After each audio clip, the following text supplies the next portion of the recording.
ኛው ላውራሽ። እሺ ይቻላል። አይ ከጠፉ ሰዎች ስልሽ ያው ብዙ ነቢያቶች ወደ ጠፉ ሰዎች ስለተላኩ እኔን ደግሞ የእነሱን ካፈለግ ልከተል ብዬ ነበር የወጣሁት። ያው እንግዲህ በሱ ቤት የሌሉ ሰዎች ወደ እሱ ቤት ለመመለስ እየዞርኩ ነው። እሺ ነቢያቶቹ ድሮ በእግር እየሄዱ ነበር ሰውን ጥሪ የሚያደርጉላቸው። እኔ ደግሞ ያው ቴክኖሎጂ አይደለም ቤት ተቀምጬ መኪና ውስጥ ሆኜ ነው ጥሪ የማደርገውና የጠፉ ሰዎች ካሉ እንድመለሱ ነው።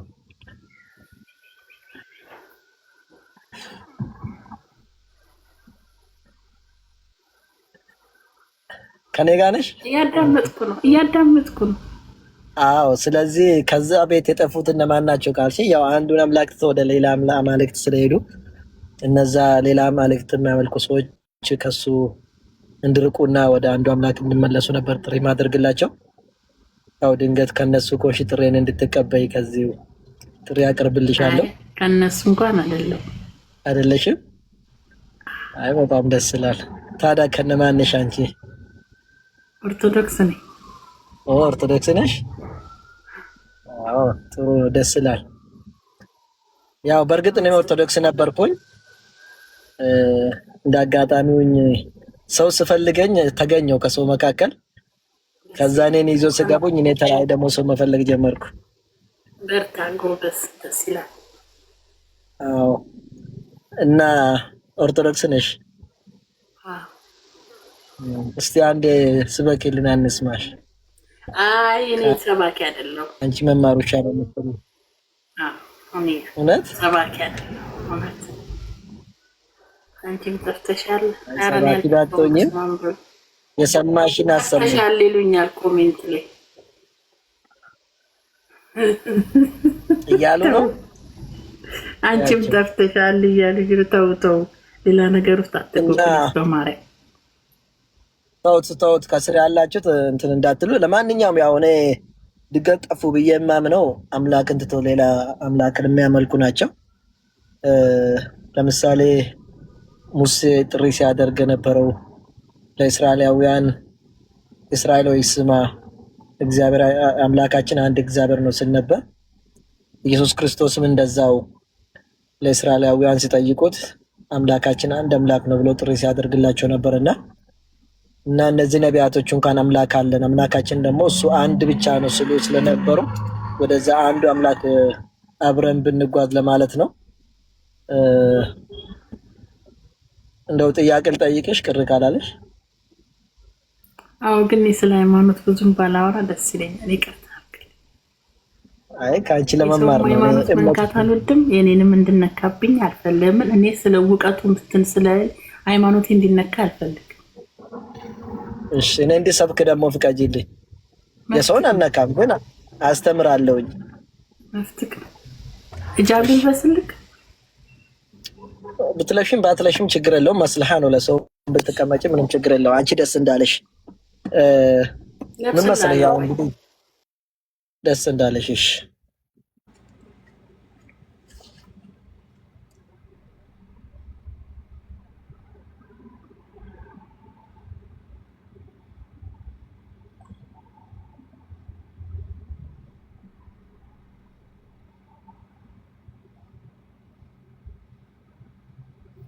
ቴንኪው አመሰግናለሁ ስላከበርሽኝ። እግዚአብሔር ያከብርሽና ያው እንግዲህ እኛ በእስልምናችን አላህ Subhanahu Wa Ta'ala ያው ነቢያቶችን ከዚህ በፊት የነበሩ እነ ኖህ እና አብርሃም እንደ ሙሴ እንደ ኢየሱስ ሰው እንዳይረብሽን ግን ገብቶሽ ሰው እንዳታስገቢ። እኔም ሰው አላስገባም። ተስማማ?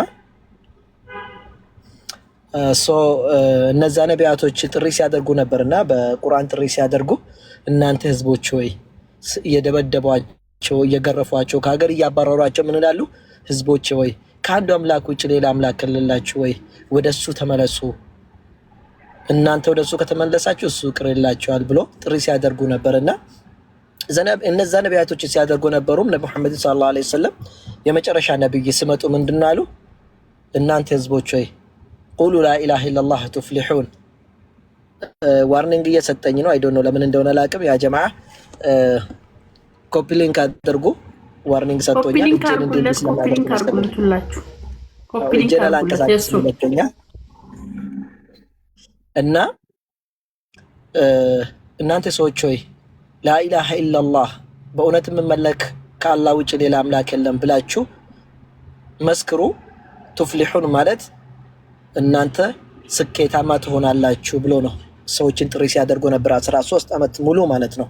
ሰላትም ሳያዙ ጾምም ሳያዙ መጽዋዕትም እንድሰጥ ሳያዙ በፊት እቺን ቃል ብቻ ነበር 13 ዓመት ጥሪ ሲያደርጉ ነበር። ለምን ይሄን ቃል ካላለ ሰው አንዱን አምላክ ካላወቀ ወደ ጀነት መግባቱ ሩቅ ስለሆነ ማለት ነው።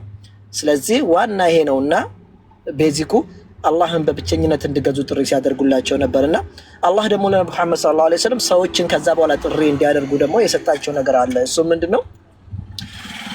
ያ መሐመድ ሰለላሁ ዐለይሂ ወሰለም አላቸው ምዕራፍ 3 ቁጥር 67 ላይ ቁል በላቸው ያ አህለል ኪታብ እናንተ የመጽሐፍት ባልተቤቶች ሆይ የመጽሐፍ ባልተቤቶች የሚባሉ ሙስሊምን እንከተላለን ያሉት ይሁዲያንና ክርስቲያኖች ናቸውና በላቸው አለ ተዓለው ኑ በላቸው ኢላ ከልመቲን ሰዋኢን በይነና ወበይነኩም በእኛና በእናንተ መካከል ወዳለችው ቃል አንድች ቃል ኑ በላቸው።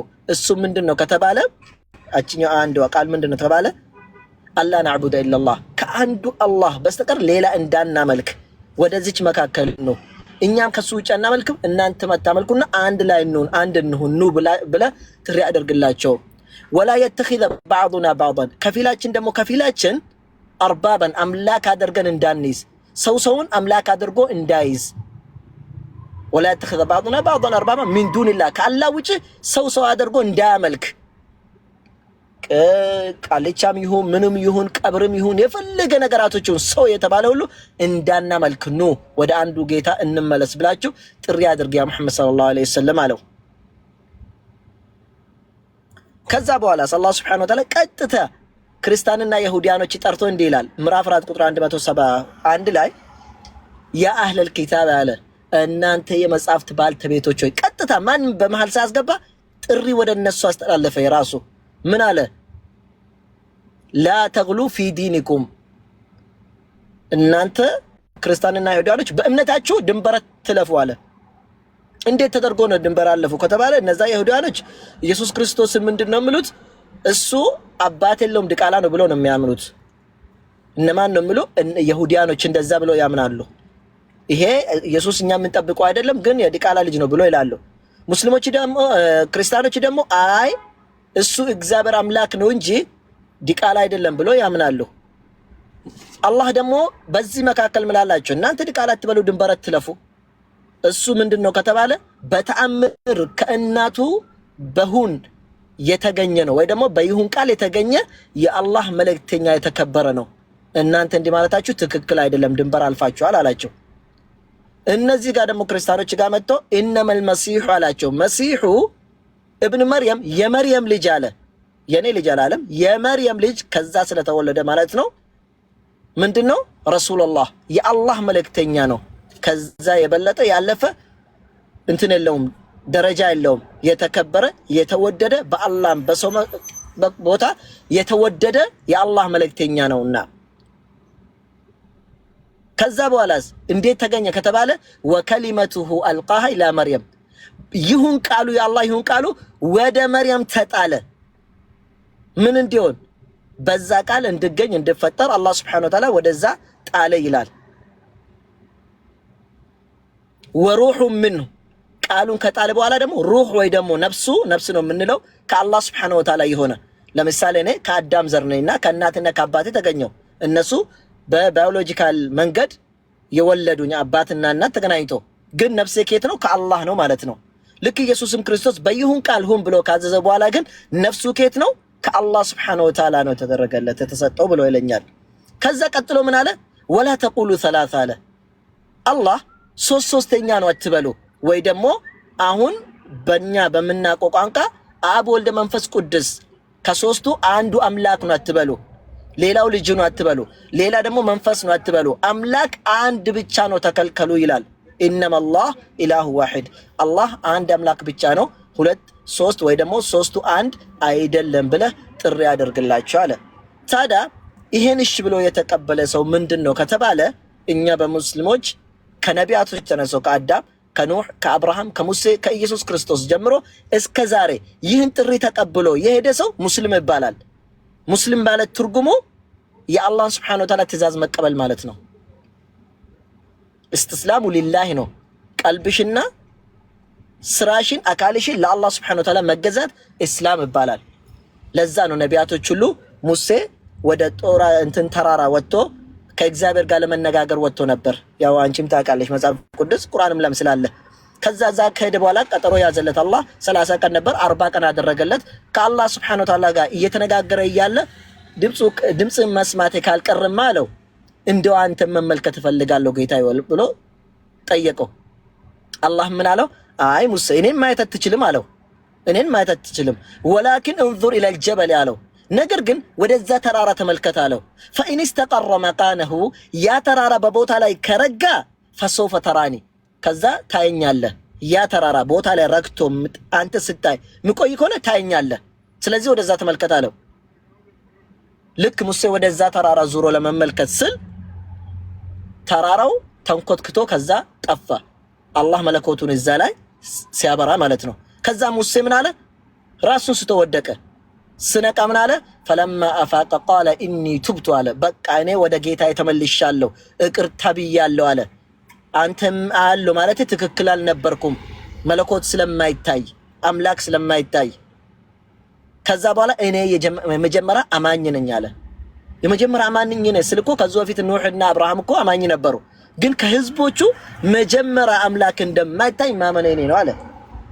ቀጠለና ምዕራፍ 10 ቁጥር 71 ላይ ብትመልከቺ ምን አለው? እናንተ ሙስሊሞች ከሆናችሁ አለው ለህዝቦቹ ወደ ፍርዓውን ሲሄዱ ማለት ነው። ፍርዓውንን ሲፈሩ ሙስሊሞች ከሆናችሁ ወደ አላህ ተመኩ አለ። ሙስሊም ከሆናችሁ ብሎ ነው አለ። ከዛ ኖህ ምን አለ? እናንተ ህዝቦች ሆይ ከአላህ በስተቀር ሌላ አምላክ የለም። እኔ ከናንተ ምንም እንደ አልፈልግም። ጥሪ ማደርግላችሁ ግን ከእሳት እንድትድኑ ነው አለና እንደዚሁም ደግሞ ከሙስሊሞች እንዲሆን ታዝዣለሁ አለ ነው። ኑህ ማለት እንግዲህ የመጀመሪያ መልእክተኛ በዚህ ዓለም ላይ ያለ እሱ ነው። አዳም ኑህ መልእክተኛ አልነበረም። ኑህ ማለት የመጀመሪያ መልእክተኛ ለዚህ ዓለም የተላከ ማለትም በዚህ ምድር ላይ የተላከ መልእክተኛ ነውና ከሙስሊሞች እንዲሆን ተልካለሁ ስል ለካ ከዚህ በፊት ሙስሊም ነበር ማለት ነው። እነማን? እነ ኢድሪስ፣ እነ ኢልያስ፣ እነ አዳም ሺሽ ልጆቹ ማለት ነው ሙስሊም ነበሩ ማለት ከነሱ እንዲሆን ታዝዣለሁ አለ። ታዲያ አሁን የትኛው ጋር ነው የኛ ቁም ነገር ስንል አብርሃም ጋር ነው። ክርስቲያኖች አብርሃም አባታችን ነው ይላሉ፣ ሙስሊሞችም አባታችን ነው ይላሉ፣ ይሁዳኖችም አባታችን ነው ይላሉ። የትም ቦታ ላይ ይወደዳል አብርሃም። እንደውም ኢየሱስ ክርስቶስ መጽሐፍ ቅዱስ ላይ ዮሐንስ ወንጌል ላይ ምን ይላል? እንደው አባታችሁ አብርሃም ይህን አላደረገም እላችኋለሁ። ይሁዳኖች አባታችን ስለምለው ክርስቲያኖችም አባታችን ነው ምለው። ታዲያ ይሁዳኖች እሱ የኛ ነው ይሁዲ ነው ይላሉ፣ ክርስቲያኖችም አይ እሱ ክርስቲያን ነው ከኛ ነው ይላሉ። አላህ ለነብዩ መሐመድ ቁርአን አወረደና ምን አላቸው? ኢብራሂም አላቸው። ኢብራሂም ይሁዲም አይደለም ክርስቲያንም አይደለም አለ። ታዲያ ምንድነው ከተባለ ወላኪን ነገር ግን ካነ ሆኗል ሐኒፈን ቀጥተኛ መንገድ ላይ ሙስሊም ነበረ ነው ይላል። እንዴት ከተባለ ያዕቆብና አብርሃም ቁርአን ላይ ምዕራፍ 2 ቁጥር 163 ላይ እንዲህ ያሉ ለልጆቻቸው ልክ ሲሞቱ ስሉ ምን አሉ? እናንተ ልጆቼ ሆይ ይላል ያዕቆብና አብርሃም እኔ ከሞትኩ በኋላ ማንን ትገዛላችሁ ብሎ ልጆቹን ይጠይቃል። 12ቱን قالوا نعبد إلهك وإله آبائك إبراهيم አሉ። እንዴ እኛ ካንተ አምላክና ከአባታችን አምላክ ውጪ ሌላ ማንን ነው የምናመልከው አሉ። ሌላ የምናመልከው የለንም። ኢላሃን ዋሂዳን አንዱ አምላክን ብቻ ነው የምናመልከው አሉ። ወነሕኑ ለሁ ሙስሊሙን እኛ ለሱ ሙስሊሞች ነን። ሙስሊሞች ነው ማለት ለሱ ታዛዦች ነን አሉ። ታዛዥ ለሱ ታዛዦች ነን። በአረብኛ ሙስሊም ማለት ታዛዥ ማለት ስለሆነ ማለት ነው። ለሱ ታዛዦች ነን። ስለዚህ እኛ ሙስሊሞች ነን ብሎ ልጆቹም ተናገሩ፣ አብርሃምም ተናገረ። እዚህም ሰለሞን ጋር ብንመጣም ሰለሞንም ምዕራፍ 27 ላይ እኔ ሙስሊም ነኝ በማለት ይናገራል። ነብዩ መሐመድ ሰለላሁ ዐለይሂ ወሰለም እኔ ሙስሊም ነኝ በማለት ይናገራል። የኢየሱስ ክርስቶስ ሐዋርያት ቁርአን ላይ ምዕራፍ 3 ቁጥር 52 ላይ ምን ይላሉ? ኢየሱስ እንዲህ ይላል ኢነላህ ረቢ ወረበኩም ፈዕቡዱ አላህ የሚባለው የኔ ጌታና የእናንተ አምላክ ነውና እሱን ተገዙ። هذا صراط مستقيم ይህ ቀጥተኛ መንገድ ነው አለ።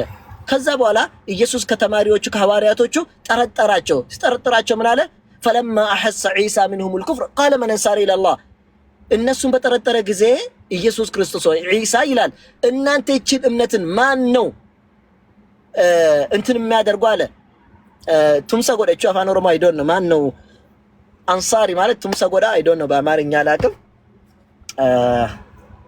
ነስር ማን ነው የሚያደርገው ወይ ደግሞ በአማርኛ የምታውቁ ሰዎች ነገረኝ ያኒ ማን ነው ለዚህ እምነት የሚቆመው ብሎ ጠየቃቸው ያው በመገባኝ ቋንቋ ልተረጉምልሽና ማን ነው ይሄን እምነት ጠበቃ የሚሆነው አሁን እንደ ጠበቃ ነገር ማን ነው ይሄን መከላከለው ማን ነው የሚከታተለው ጠበቃለ በቃ ለዚህ እምነት የሚቆመው ማን ነው ብሎ ሲጠይቃቸው ምን አሉ እኛን نحن انصار الله እኛንን ምንከላከለው ከዚህ እምነት አለው ወሽሀድ መስክርልን አለው ወሽሀድ باننا مسلمون እኛ ሙስሊሞች እንዳንገን ምስክር ሆነልን አለው እኛ እንከላከላለን ግን እኛ ሙስሊም እንደሆን አንተ መስክርልን አለው አስበሽዋል እንግዲህ የኢየሱስ ክርስቶስ ተማሪዎች ሙስሊም እንደሆን መስክርልን ስሉ እሱ ሙስሊም ስለሆነ ነው ኢየሱስ ሌላ እምነት ብኖረው እንደዛ ይሉም ነበር ተማሪዎቹ ስለዚህ እሱ ሙስሊም ነበሩ ለዛ ነው እኛ ለአላህ ታዛዥ እንሆን አንዳንዶቹ ያው ጥሪ የሚያደርጉልን አለው ምን ብሎ ለእምነታችን ወይ ደግሞ ለኛ ብሎ የሞተ አምላክ አለና ወይ ደግሞ ሰው አለና ለኛ ብሎ የሞተ ወደሱ እንሂድ የሚባለው አላህ በቁርአኑ ሲነግረን ምን ይላል ምዕራፍ 29 ላይ ምን ይላል وقال الذين كفروا ይላል እነዛ የካዱት ወይ ክርስቲያኖች ይላል ከፈሩ ምን ነው ለክርስቲያኖች ነው ቁርአን የሚለው ይላሉ ለلذين امنوا ለነዛ አማኞች ይላሉ ምንድነው የሚለው ወልነህሚል خطاياكم እኛ የናንተን ኃጢያትን እንሸከማለን ለምሳሌ የነፍስ አባትም ሊሆን ይችላል እኛ ኃጢያታችሁን እንቀበላለን ኃጢያታችሁን ለኛ ተናገሩ ተናዘዙ ሊሉ ይችላሉ ያ በቁርአን ምንናን ኃጢያታችሁን እኛ እንሸከማለን ብሎ ለአማኞች ጥሪ ያደርጋሉ ነገር ግን ትክክል አይደለም ውሸት ነው የራሳቸውንም ኃጢያት መሸከም አልቻሉም እንዴት የናንተን ኃጢያት ይሸከማሉ ብሎ አላህ Subhanahu Wa Ta'ala ይነግረናል ማለት ነው ስለዚህ ሰው ሆኖ የሰው ኃጢያትን መሸከም የለም ሰው ሆኖ ለሰው ኃጢያት የሚሞት የለምና ለዛ በተአምር መንገር ነው ስለዚህ ወደ ኢየሱስ ክርስቶስ ሲመጣለች ቁርአን ላይ በተአምርና በታምቦታ ባለው መልኩ ነው የተወለደ ለምሳሌ ምዕራፍ 19 ላይ ማርያም ድንግል ነበረችና እነዛ ይሁዳኖች ጋር ነበረች ከዛ ከነዛ ይሁዳኖች ልክ እድሜዋ ሲደርስ ወይ ደግሞ የሐረበባ ለመጣበት ፕሬድ መጣበት ታይም ላይ ሲደርስ እዛ ቤተ መቅደስ ውስጥ መቀመጥ አይቻልምና አስወጣት ከዛ ስትወጣ ወደ ምስራቅ በኩል ሄደች ስትሄድ የሆነ ድምጽ ሰማች መጣባት በቁርአን ነው እየነገርኩሽ ያለሁት ከዛ ልክ ሰው ተመስሎ መጣባት ይላል አላህ ያ መላእክት ሰው መስሎ መጣባት ከዛ ምን አለች አላህን ምትፈራ ከሆነ አርrahማንን ምትፈራ ከሆነ እንዳትቀርበኝ አለች ወንድ መስሏት ምክንያቱም እሷ ወንድን አይታ አታውቅም ወንድን ተገናኝታ አታውቅም ከቤት መቅደስ ወጣ አታውቅም አላህን አርrahማንን ምትፈራ ከሆነ እንዳትጠጋኝ ብላ ስትል انما انا رسول ربك ያላት እኔ እኮ የአምላክሽ መልእክተኛ ነኝ ወደ አንቺ መጣሁት ሊአህበለኪ ጉላማን ዘኪያ ንጹህ የሆነ ልጅ ልሰጥሽ እኮ ነው መጣሁኝ አላት እንዲህ አለች ግራ ገባት قالت ان يكون لي ولد ለኔ እንዴት ልጅ ይሆንልኛል ወንድ ሳይነካኝ ወንድ አልነካኝም እንዴት ተደርጎ ልጅ አገኛለሁኝ አለች ወላም አኩ በግያ እንደዚሁ ደግሞ በየቦታው እየሄድኩ በረንዳ ማድር ሴት አይደለሁም ከማንኛውም ወንድ ጋር መሄድ ሰው አይደለም እንዴት እንዲሆንልኛል ብላለችው ከዛ በኋላ ጌታሽ ይሄን ነገር ፈጽማለሁ እኔ ጋር ሆኗል ብሏል ይሄ ነገር ደግሞ ማድረግ ከፈለገ ይሆናል አላት እሷም እሺ ብላ ተቀበለች ምን ማድረግ አይችልም ከዛ በኋላ فحملته فانتبذت الى القران ተሸከመች ከዛ ወደ ሩቅ ቦታ ሄደች የት ነው ሄደችው አንድ ተምር ስር ሄደች እዛ ስር ሚጥ ያዛት ምን አለች ያ ለይተኒ ሙቱ قبل هذا وكنت نسيا منسيا አለች ከዚህ በፊት ሙቼ ቢሆን ምን አለበት ሚጥ እንግዲህ እንዴት እንደሚያደርግ ሴቶች ነው የሚያውቁና ይሄን ሳላይ በፊት ምን አለበት ሙቼ ስሜው እንኳን ተረስቶ ቢሆን አለች በጣም ጨንቋት ከዛ በኋላ የሆነ ተጣሪ ከግሯ ስር ጠራትና ምን አላት ፈናዳሃ ናዳ ጠራትና አትዘኝ አላት ከግሮች ስር ውሃና የተለያዩ ነገር ተደርጎልሻል ፈኩሊ ወሽረቢ ጠጪና ቢ አላት ፈኩሊ ወሽረቢ ወቀሪ አይና ላንቺ ደስታ ይሁንልሽ ፈኢማ ተረይና አላት። ግን እዚች ጋር አስጠነቀቃት። የሆነ ሰውን ብታገኝ አላት ሚነል በሸሪ ከሰው የሆነ ሰዎችን ብታገኝ እንዳታናግሪያቸው አለ አላህ ሱብሓነሁ ወተዓላ። ፈቁል ኢኒ ነዘርቱ ሊረሕማን ሶማ ለአርረሕማን ለአላህ እኔ ቃል ገብቻለሁ ለመጾም ብለሽው ንገሪያቸው አለ። ከዛ በኋላ ልጁን ተሸክማ እንዲያዝላ ወደ ይሁዲያኖች ሄደች። ደነገጡ። ያ መርየም ለቀድ ጂእቲ ሸይአን ፈሪያ፣ አንቺ መርየም ወይ አንቺ በጣም በሚገርም ነገር ይዘሽ መጥተሻል፣ በሚያስደነግጥ ነገር አሏት። ማ ካነ አቡኪ ምራእ ሱኢን ወማ ካነት እሙኪ በግይ አሉ። አባትሽ እኮ መጥፎ ሰው አልነበረም፣ እናትሽም እኮ እንደዚህ በረንዳ ላይ የምታድር ሴት አልነበረችም። አንቺ እንዲህ አይነት ልጅ ከየት አመጣሽ? ከሌላ ወንድ ወልደሽ ነው አሏት። እንዴት አድርገሽ ይሄን ትሰራለሽ አሏት። ከዛ በኋላ እሷ አትናገሪ ተብሏታል። እጇን ምን አደረገች? ፈአሻረት ላይ ወደ ልጁ ጣቷን ቀሰረችው። ከዛ ልጁ በአላህ ሱብሓነሁ ወተዓላ ተአምር ተናገረ። ኢነማ ምን አለው? አብዱላሂ እኔ የአላህ ባራ ነኝ አለ። ተናገረ። ገና ሕፃን ብሎ ታዝሎ እያለ ኢየሱስ በእስልምና ለመጀመሪያ ገና እንዲህ ታዝሎ እያለ ነው ተናገረ። እኒ አብዱላህ እኔ የአላህ ባራ ነኝ። አታኒ አልኪታቡ መጽሐፍንም ሰጠኝ። ወጀዐለኒ ነቢያ ነቢይንም አደረገኝ አለ። ከዛ በኋላ እነሱ ራሱ እንዴት ልጅ እናናግራለን? ይሄ መጥፎ ስራ ከሰራች በኋላ ልጅ አናግሪ ትናለች ስሉት እሱ ተናገረ። ከዛ በኋላ እነሱም ደነገጡ። ዒሳ አለይሂ ሰላም በዚህ መልኩ ተወለደ። በዚህ መልኩ ከተወለደ በኋላ ግን ልክ ሲያድግ 30 ዓመት ሲሆን ስራውን ጀመረ። ስራው ምንድነው? ልክ ምዕራፍ 3 ቁጥር 49 ላይ ቁርአን ላይ ወረሱላን ኢላ በኒ እስራኤል ለእስራኤላውያን ልጆች መልእክተኛ አድርጎ አላህ ሱብሓነሁ ወተዓላ ልኮኛል ብሎ ተናገረ። ከዛዝ አኒ ቀድ ጂእቱኩም ቢአየትን ሚን ረቢኩም አላቸው። እኔ እኮ ከጌታችሁ ዘንድ ብዙ ተአምራቶችን ይዤላችሁ መጣሁ አለ። ከነዛ መካከል ሲናገር ምን አለ? አኒ አኽሉቅ ለኩም ሚነ ጢኒ ከሀይአቲ ጠይሪ አለ። እኔ እኮ ከጭቃ ልክ የወፍን ቅርጽ ሰራላችኋለሁ አለ። ፈአንፉኹ ፊሂ ያቺን ጭቃ ላይ እፍልበታለሁ አለ። ፈየኩኑ ጠይረን ቢኢዝኒላህ ግን እፍስልበት በአላህ ፍቃድ ምን ሆናል? ወፍ ትሆናለች አለ። እዚች ጋር የሱ ስራ ምንድነው? የሱ ድርሻ ከጭቃ ቅርጽ መስራት ነው። ቅርጽን ከሰራ በኋላ እፍ ማለት ነው። ግን ነፍስ የምትዘራበት እሷ የምትበርና ወፍ የምትሆነው በአላህ ፍቃድ ነው አለ። ይሄ ብቻ አይደለም እሱ የሰራው። እንደዚሁም ወኡሕይል መውታ ቢኢዝኒላህ የሞተንም በአላህ ፍቃድ አስነሳለሁ አለ። የሞተንም በአላህ ፍቃድ አስነሳለሁ አለ። ይሄ ብቻም ሳይሆን አይን የጠፋና እንዲሁም ለምጥ ያለ ሰዎች በአላህ ፍቃድ አድናለሁ አለ። ለዚህ ነው አላህ ሱብሓነሁ ወተዓላ ስለሱ ሲናገር ምዕራፍ 5 ላይ ወኢዝ ቃለ አላሁ ያ ዒሳ ኢብኑ መርየም ያ ዒሳ ለዒሳ አለይሂ ሰላም አላህ በተናገረው ጊዜ አስታውስ ይላል አላህ ሱብሓነሁ ወተዓላ ሙሐመድ ሰለላሁ ዐለይሂ ወሰለም እኔ የዋልኩልህ ንዕማ ስውልልህ የሰጠውን ጸጋ ያ ጸጋ ምንድነው? በኔ ፍቃድ ሙታንን ስታስነሳ በነበረ፣ በኔ ፍቃድ ለምጥን ስታድን በነበረ፣ በኔ ፍቃድ የተለያዩ ታምራቶች ስታደርግ ነበርና ይህን አስታውስ ብሎ አላህ ሱብሓነሁ ወተዓላ ሲያናግረው አስታውስ ተባለው። ታዲያ ኢየሱስ ክርስቶስ ወይ ዒሳ አለይሂ ሰላም በአላህ ፍቃድ ታምራቶች መስራት በሱ አዲስ አይደለም። ሙታን ማስነሳት ከሱ በፊትም ለምሳሌ በሙሴ ጊዜ ሰዎች አንድ ቤተሰብ ነበሩ ከእስራኤላውያን አንድና ባልና ሚስት ነበሩ። አባቷ ሂዶ ገደለባት ብር ስላለው ብር ለመውሰድ ብሎ የሷን አባት የሚስቱን አባት ገሎ ደብቆ ሌላ ቦታ ጣለው። ከዛ ሰዎቹ መጥቶ እና አባትሽ ሞቱ ሲባል ሰውዬ ሰምቶ እኔ ፈልጋለሁ ደሙን አላውቆ ነው። ከዛ በኋላ እስራኤላውያን ምን አሉ? ሙሴ ጋር ሄዶ ማን እንደገደለ ይህ ሰው ይነገረኛሉ። ምዕራፍ 2 ላይ አለ ቁርአን ላይ አውጣልን እግዚአብሔር አላህን አነጋግርልን ማን ገደለው ይሄን ሰውዬ? ማታ ሰላም ነበረ ሲባል አላህን ጠየቀላቸው። አላህ ደግሞ ሂዳችሁ በምንድነው በሬ ወይፈን ገዝታችሁ እረዱ አላቸው። ያ እስራኤላውያን በጣም ከባድ ስለነበሩ ጠየቁት። ምን አይነት በሬ እንግዛሉት? ምን አይነት በሬ? ምን አገባችሁ? በሬ ከተባለ ገዝቶ ማረድ ነበረባቸው። ከዛ እንደዛ ስላቸው ያላረሰች ገና ምንም ያልደከመች እንዲሁም ደግሞ እንትን የሆነ ከለሯ ደግሞ ለየት ያለ ከለር ዳለቻ ነው የሚባለው። እንግዲህ በአማርኛ ዳለቻ ታውቂያለሽ? አዶን ነው ዳለቻ አይሎል መሰል በአማርኛ ቡኒ ቡኒ ቡኒ ነው የሚባለው። እሺ ያው እንደዛ ነገር በቃ ለየት ያለው ግዙ ተባለ።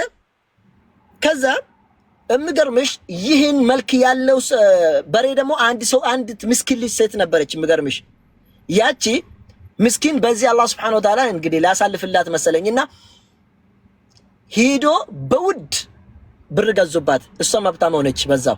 ከዛ አረዱት። አላህ ምን አላቸው? በዚህ በአንድ ታፋው ሙታንን ምቱበት አለ አላህ Subhanahu Wa Ta'ala አዘዘ። ሙታኑን ሲመቱበት ተነስቶ ማን ገደለ ብሎ ሙሳ ሲጠይቀው ይሄው የገደለኝ ይሄ ነው ብሎ የአባቷ የልጁን ባልን ጠቀመ። ከዛ ተመልሶ ሞተ ማለት ነው እውነቱን ተናግሮ። ሙታን ማስነሳት እንዲሁ መጽሐፍ ቅዱስ ላይ ኢልያስ ከዛ በፊት አንስቶ ነበር። ብሉይ ኪዳን ላይ ሙታንን አንስቶ ነበር። ኢልሲያም እንደዛው አንስቶ ነበር ሙታንን። እንደውም በኢየሱስ ክርስቶስ ያመኑ ከኔ የበለጠ ታምራቶችን ትሰራላችሁ ብሎ ዮሐንስ ወንጌል ላይ ኢየሱስ ክርስቶስ ነግሯቸዋል። ስለዚህ ብዙ ታምራቶች በአላህ Subhanahu Wa Ta'ala ፍቃድ ሰርቷል። ፍቃዱን ሰራ ግን በአላህ ፍቃድ ነው። ልክኛውን በሱ ፍቃድ አላደረገም ስንል ክርስቲያኖችም ያምናሉ። ለምሳሌ ዮሐንስ ወንጌል ምዕራፍ 5 ቁጥር 30 ላይ ኢየሱስ ክርስቶስ እኔ በራሴ አንዳችም ነገር ላደርገኝ አይቻለኝም አለ። እንደሰማው ፈርዳለሁ፣ ፍርድም ቅን ነው። በቃ የሰማ ነው የሚያደርገው እንጂ በራሴ ምንም ማድረግ አልችልም አለ። ልክ አልዓዛርን ከሙታን ማስነሳት ሲሄድ ሂዶ አልዓዛር ሞቷልና ብለው ስሉት ኢየሱስ ክርስቶስ ምን አለ? አይ አልሞተም ተኝቷል አላቸው። ከዛ ሄደ ወደሱ። ሲሄድ ገና አልዓዛርን ሳያስነሳ ምን አለ? እጁ ወደ ላይ አነሳና አባቴ ወይ ስለሰማኝ አመሰግናለሁኝ፣ ሁሌም እንደምሰማኝ አውቃለሁኝ። ነገር ግን ድምፅን ከፍ አድርገህ የምናገረው ከኔ ኋላ ያሉት አንተ እንደላከኝ እንዲያውቁ ነው እንጂ አለ። ሙታን ሳስነሳ አንተ እንድላከኝ እንዲያውቁ ግን አንተን አመሰግናለሁ አለ። እሱ ማመስገኑ በራሱ ፍቃድ እንዳነሳ አስነስቷል እንዳይሉ እሱ አመሰገነ አምላኩን። ሁሌም ትሰማኛለህ ዛሬ ብቻ አይደለም አለው። ስለዚህ እንዲህ አለና ተነሳለው። ለማን? ለአልዓዛር ተነሳ። ያ ማለት እግዚአብሔርን ለምኖ ወይ ደግሞ አምላኩን ለምኖ አስነሳ ማለት ነው። ስለዚህ አላህ Subhanahu Wa Ta'ala ልክ በቁርአን ኢየሱስ ክርስቶስ አላህ አለ እንዳለ አምላክ አለው እንዳለን ሁሉ መጽሐፍ ቅዱስ ላይ ዮሐንስ ወንጌል ምዕራፍ 1 ቁጥር 17 ላይ ምን ይላል? ኢየሱስ ክርስቶስ ልክ ከሙታን ተነስቷል ብሎ ስታሰብ ልትነካው ሄደች። መቅደላዊት ማርያም ትባላለች። ከዛ አትንክኝ አላት። ገና ሂጂና ወንድሞቼ ገና ወደ አባቴና ወደ አባታችሁ ወደ አምላኬና ወደ አምላካችሁ አላረኩምና ብለሽ ንገሪያቸው አላት። ወደ ማን? ወደ አባቴና ወደ አባታችሁ ወደ አምላኬና ወደ አምላካችሁ። ያው ኢየሱስ ክርስቶስ ያው እኛ እንደምንል አምላክ አለው ማለት ነው በመጽሐፍ ቅዱስ። ታዲያ ኢየሱስ ክርስቶስ ስልጣንና እንትን ተሰጥቶት ነበር። አዎ ተሰጥቶት ነበር፣ ችግር የለውም። ኢየሱስ ክርስቶስ ህይወት ነው፣ ያድናል። ከሱ ውጪ ወደ አባት መሄድ የለም። ትክክል ነው። በታይሙ በሰዓቱ ኢየሱስ ክርስቶስ ለእስራኤላውያን ተልኳል። ዮሐንስ ወንጌል ምዕራፍ 14 ቁጥር 6 ላይ ህይወትም መንገድም እኔ ነኝ፣ ከኔ ውጪ ወደ አባት መሄድ የለም አለ።